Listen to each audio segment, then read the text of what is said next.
Chapter 1. And you wonder why we get called the Weird Watsons. It was one of those super-duper cold Saturdays. One of those days that when you breathed out, your breath kind of hung frozen in the air, like a hunk of smoke, and you could walk along and look exactly like a train blowing out big fat white puffs of smoke. It was so cold that if you were stupid enough to go outside, your eyes would automatically blink 1,000 times, all by themselves, probably so the juice inside of them wouldn't freeze up. It was so cold that if you spit, the slob would be an ice cube before it hit the ground. It was about a zillion degrees below zero. It was even cold inside our house. We put sweaters and hats and scarves and 3 pairs of socks on, and we were still cold. The thermostat was turned all the way up, and the furnace was banging and sounding like it was about to blow up. But it still felt like Jack Frost had moved in with us. All of my family sat real close together on the couch under a blanket. Dad said this would generate a little heat, but he didn't have to tell us this. It seemed like the cold automatically made us want to get together and huddle up. My little sister, Joetta, sat in the middle, and all you could see were her eyes, because she had a scarf wrapped around her head. I was next to her, and on the outside was my mother. Mama was the only one who wasn't born in Flint, so the cold was coldest to her. All you could see were her eyes, too. And then they were shooting bad looks at Dad. She always blamed him for bringing her all the way from Alabama to Michigan, a state she called a giant icebox. Dad was bundled up on the other side of Joey, trying to look at anything but Mama.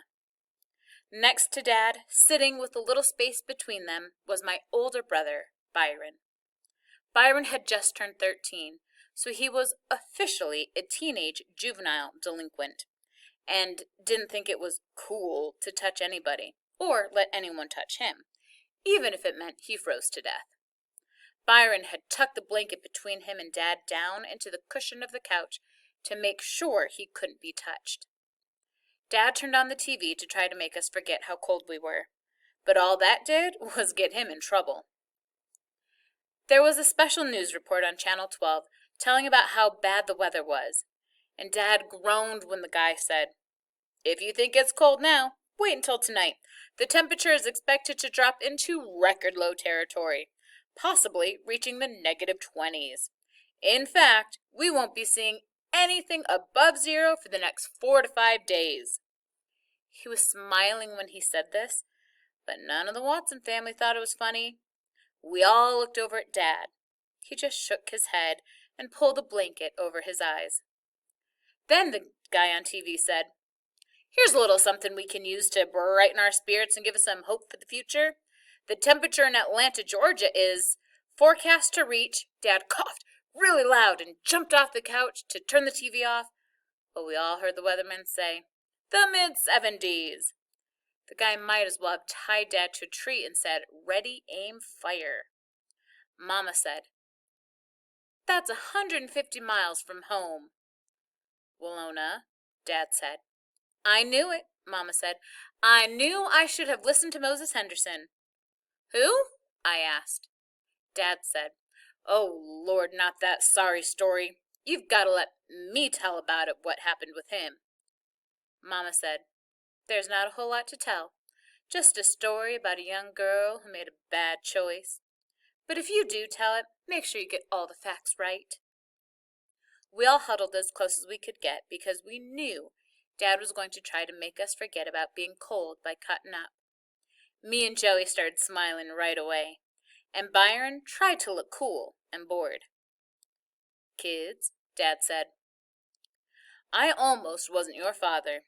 You guys came real close to having a clown for a daddy named Hambone Henderson." "Daniel Watson, you stop right there.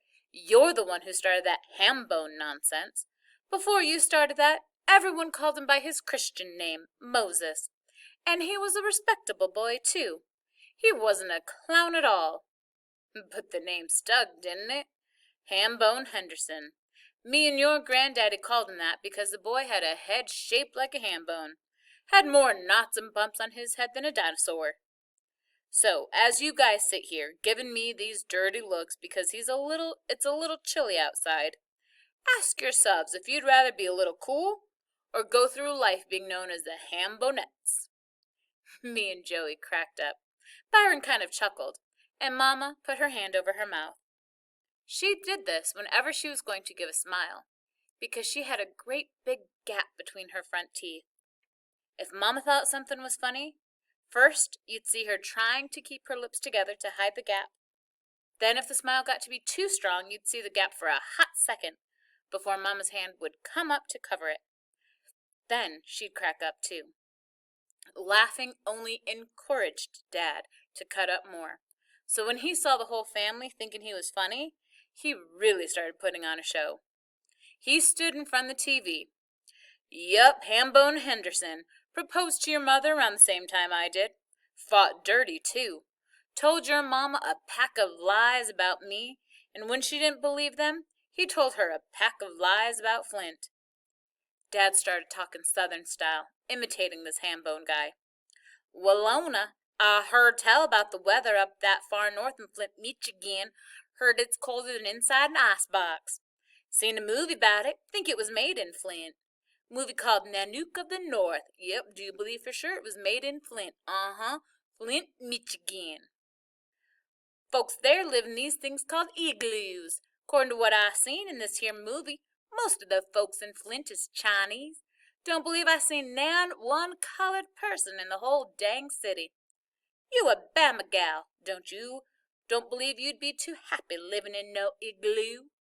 Ain't got nothing against 'em, but don't believe you'd be too happy living amongst a whole slew of Chinese folks. Don't believe you'd like the food. Only thing them Chinese folks in that movie ate was whales and seals. Don't believe you like no whale meat. Don't taste a lick like chicken. Don't taste like pork at all." Mama pulled her hand away from her mouth. "Daniel Watson, you are one lying man. Only thing you said that was true is that being in Flint is like living in an igloo. I knew I should have listened to Moses. Maybe these babies might have been born with lumpy heads, but at least they'd have had warm, lumpy heads. You know Birmingham is a good place, and I don't mean just the weather either. The life is slower, the people are friendlier." "Oh, yeah," Dad interrupted. "They're a laugh a minute down there. Let's see, where was that coloreds only bathroom downtown?" "Daniel, you know what I mean. Things aren't perfect, but people are more honest about the way they feel." She took her mean eyes off Daddy and put them in Byron. "And folks there do know how to respect their parents." Byron rolled his eyes like he didn't care. All he did was tuck the blanket further into the couch's cushion. Dad didn't like the direction the conversation was going, so he called the landlord for the 100th time. The phone was still busy. "That snake in the grass has got his phone off the hook. Well, it's going to be too cold to stay here tonight. Let me call Sydney. She just had that new furnace put in. Maybe we can spend the night there." Aunt Sydney was kind of mean, but her house was also warm, so we kept our fingers crossed that she was home. Everyone, even Byron, cheered when Dad got Aunt Sydney, and she told us to hurry over before we froze to death. Dad went out to try to get the brown bomber started. That was what we called our car. It was a 1948 Plymouth that was a dull brown and real big. Byron said it was a turd brown. Uncle Bud gave it to Dad when it was 13 years old, and we'd had it for 2 years. Me and Dad took real good care of it, but some of the time, it didn't like to start up in the winter. After 5 minutes, Dad came back in, huffing and puffing and slapping his arms across his chest. "Well, it was touch and go for a while, but the great brown one pulled through again." Everyone cheered, but me and Byron quit cheering and started frowning right away. By the way Dad smiled at us, we knew what was coming next. Dad pulled 2 ice scrapers out of his pocket and said, "Okay, boys, let's go out there and knock those windows out." We moaned and groaned and put on some more coats and went outside to scrape the car's windows. I could tell by the way he was pouting that Byron was going to try to get out of doing his share of the work. I'm not going to do your part, Byron. You better do it. I'm not playing either. Shut up, punk.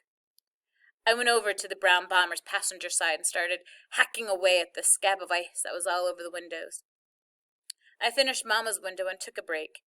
Scraping ice off windows when it's that cold can kill you. I didn't hear any sound coming from the other side of the car, so I yelled out, I'm serious, Byron. I'm not doing that side, too. And I'm only going to do half the windshield. I don't care what you do to me. The windshield on the brown bomber wasn't like the new 1963 cars. It had a big bar running down the middle of it, dividing it in half. Shut your stupid mouth. I got something more important to do right now. I peeked around the back of the car to see what By was up to. The only thing he'd scraped off was the outside mirror, and he was bending down to look at himself in it. He saw me and said, You know what, Square? I must be adopted.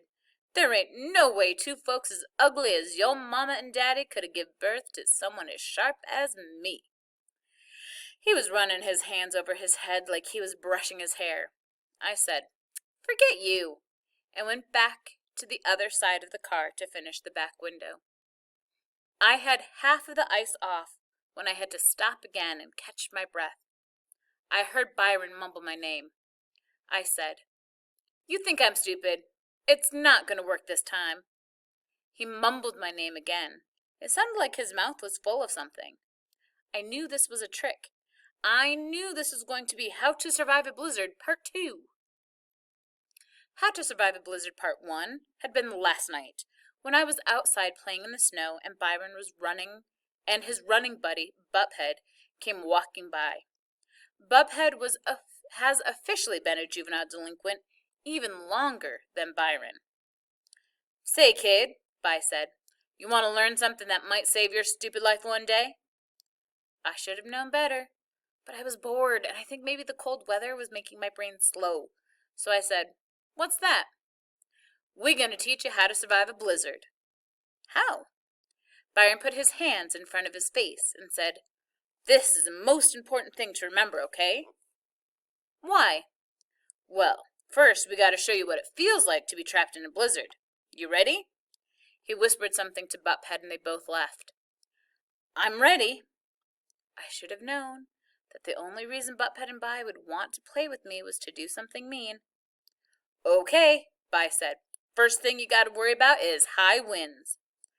Byron and Buphead each grabbed one of my arms and one of my legs and swung me between them going, Woo! Blizzard warnings! Blizzard warnings! Woo! Take cover! Buphead counted to 3, and on the third swing, they let me go in the air and I landed head first in a snowbank. But that was okay, because I had on 3 coats, 2 sweaters, a t-shirt, 3 pairs of pants, and 4 socks, along with a scarf, a hat, and a hood. These guys couldn't have hurt me if they'd thrown me off the Empire State Building. After I climbed out of the snowbank, they started laughing, and so did I. Cool, baby bro, By said. You passed that part of the test with a B+. What you think, Buphead? Buphead said, Yeah, I'd give the little punk an A. They whispered some more and started laughing again. Okay, By said. Second thing you gotta learn is how to keep your balance in high wind. You gotta be good at this so you don't get blowed into no polar bear dens. They put me in between them and started making me spin around and around. It seemed like they spun me for about half an hour. When slobs started flying out of my mouth, they let me stop, and I wobbled around for a while before they pushed me back into the same snowbank.